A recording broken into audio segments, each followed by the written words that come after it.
we went from weak to an easy goal, which was average, from an easy goal to a moderate goal, which was decent inside of the state, right?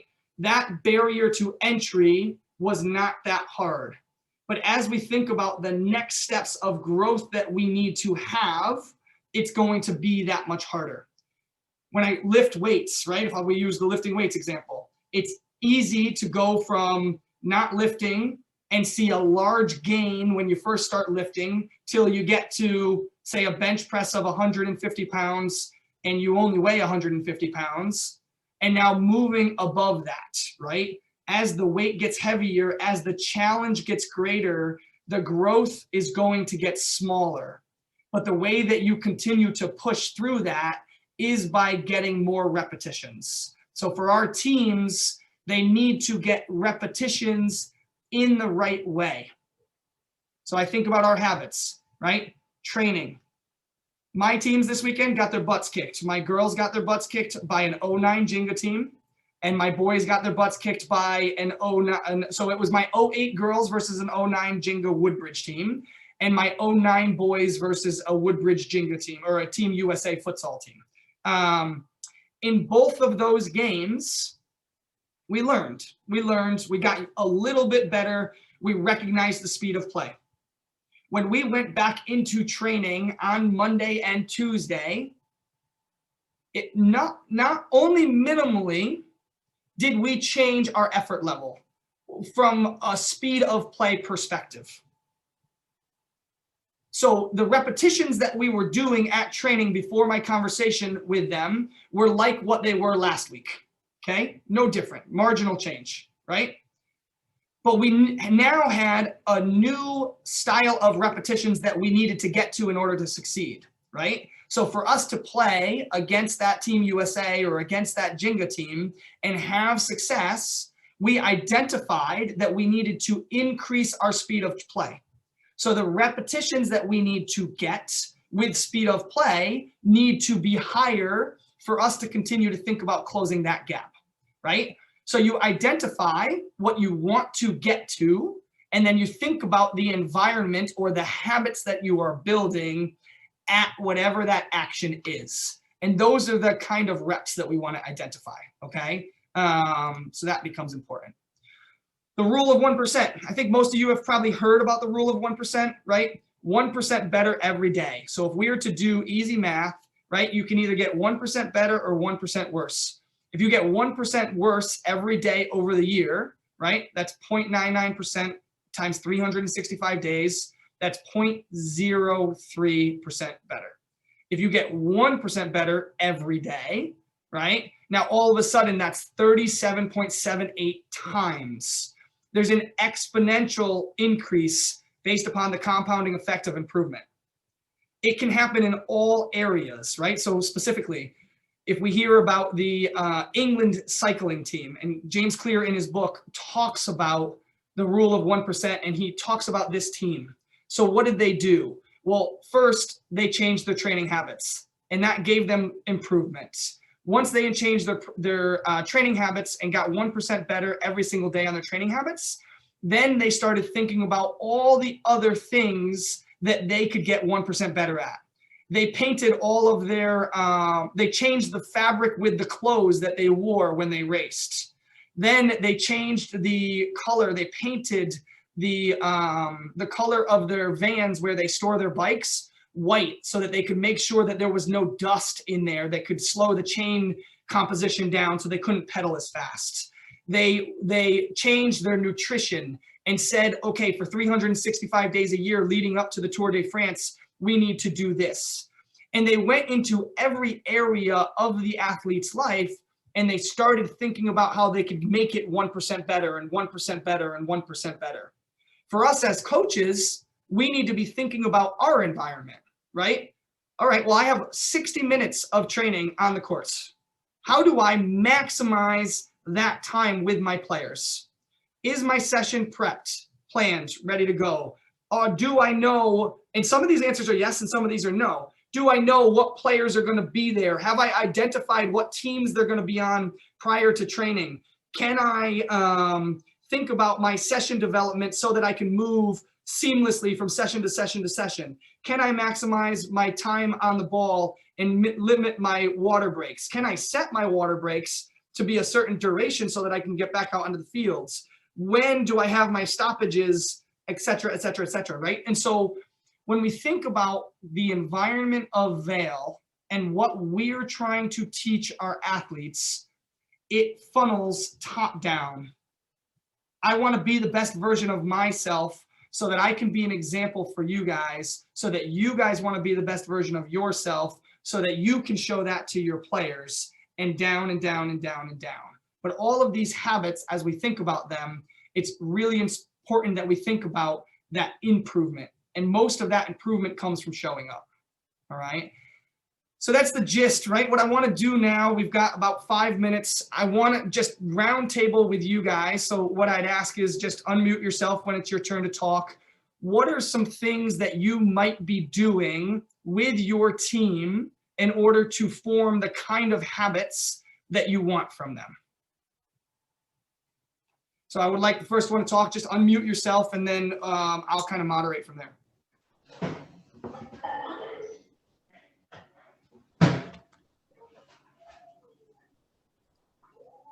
Anybody have anything? I have a question one more time. Go ahead, Johnny. No, can you give the question one more time? Sure. What kind of things are you doing inside of your training environment or outside to build the habits from your players that you want them to have? I can start. Hey, AJ. So I do a couple things with my 07s at least. So I have them do goals, 2 goals in their journals every single week. So they write down 2 goals that they have for that upcoming week, and then the next week, basically I have them send those to me and see if they had achieved them or not. And then if they did or didn't, whatever, or if they didn't, I should say, they then say, all right, how can I achieve them for the upcoming week? So that's just, I do a couple other things, but I just want to throw that out there for something that I do with them. And then I also, with the organization of the team itself, right? And I know it sounds silly, but, I'd have them make sure, or at least I try to make them, line their bags up neatly, make sure that they all have, everything with them in terms of their training attire. And I know, again, that sounds like everyone does that, but just really reinforcing that so that they have the organization for all the training sessions and for the game. What if they don't do it? Like, so part of this, right? So if we think back to the beginning of this, what are you guys doing with your players if they are not following through with whatever actions you've laid out for them? Is that a question to me or to a question in general? You can lead if you want, since you got the floor. Don't really want to lead that one. Does somebody else want to answer? I can take this. I got Johnny. this.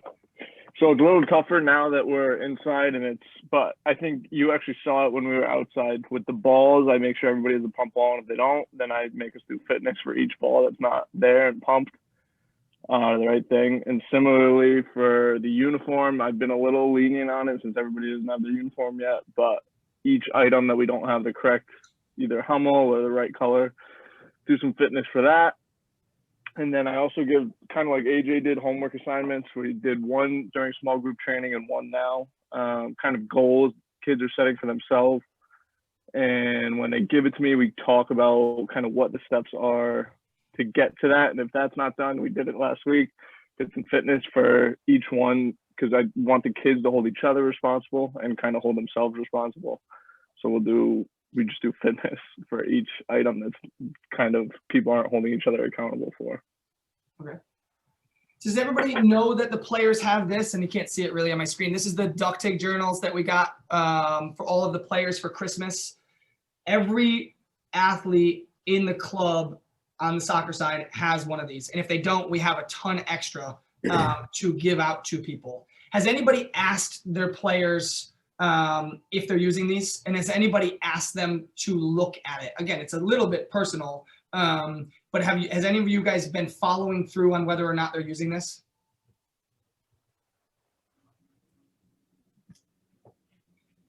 these are the kinds of things that I would push, right, for us to be thinking about inside of this environment is if our players want to improve to the levels that we want them to improve, what kind of accountability are we giving them? And how frequently are we holding them accountable to that standard? That's something that I think that we've been a little bit too lenient on. And so I'd like to be brainstorming over the coming weeks the different things that we can ask them to do. We had Technique app last year. Only 1 or 2 players were using it before COVID, right? So we went away from that.